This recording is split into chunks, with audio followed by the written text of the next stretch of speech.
പായം കോണ്ടമ്പ്ര road പ്രവൃത്തി ഇഴഞ്ഞു നീങ്ങുന്നതിനെതിരെ നാട്ടുകാരിൽ പ്രതിഷേധം. റോഡ് പ്രവൃത്തിയുടെ ഭാഗമായി റോഡിൽ മണ്ണ് കിളച്ചിളക്കിയത് പൊടിശല്യത്തിനും കാരണമാവുകയാണ്. അധികൃതരുടെ ഇത്തരം അനാസ്ഥയിൽ പൊറുതിമുട്ടി പ്രദേശവാസികളും. റോഡ് പ്രവൃത്തിക്കായി കൊണ്ടിട്ട സാധന സാമഗ്രികൾ കോൺട്രാക്ടറുടെ നേതൃത്വത്തിൽ കഴിഞ്ഞ ദിവസം കൊണ്ടുപോകാൻ ശ്രമിക്കുകയും വാഹനത്തിൽ കയറ്റിയ സാധന സാമഗ്രികൾ നാട്ടുകാർ ഇടപെട്ട് തിരിച്ചിറപ്പിക്കുകയും ചെയ്തിരുന്നു. റോഡിന്റെ പ്രവൃത്തി പൂർത്തിയാക്കണമെന്ന ശക്തമായ നിലപാടിലായിരുന്നു നാട്ടുകാർ.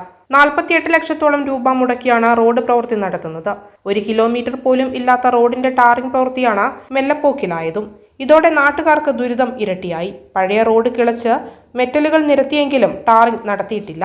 പൊടിശല്യം കുറയ്ക്കാൻ റോഡിൽ വെള്ളം നനച്ചു കൊടുക്കണമെന്ന ആവശ്യം പോലും അധികൃതർ ചെവിക്കൊള്ളാൻ തയ്യാറായില്ലെന്നും നാട്ടുകാർ പറയുന്നു. വരുന്ന 6-ാം തീയതി ടാറിംഗ് പ്രവൃത്തി നടത്തുമെന്ന അധികൃതരുടെ ഉറപ്പിന്മേലാണ് നാട്ടുകാർ താൽക്കാലികമായി പ്രതിഷേധം അവസാനിപ്പിച്ചതും. പറഞ്ഞ വാക്ക് അധികൃതർ പാലിച്ചില്ലെങ്കിൽ റോഡ് ഉപരോധം അടക്കമുള്ള പ്രക്ഷോഭ പരിപാടികൾ സംഘടിപ്പിക്കാനുള്ള തീരുമാനത്തിലാണ് നാട്ടുകാർ.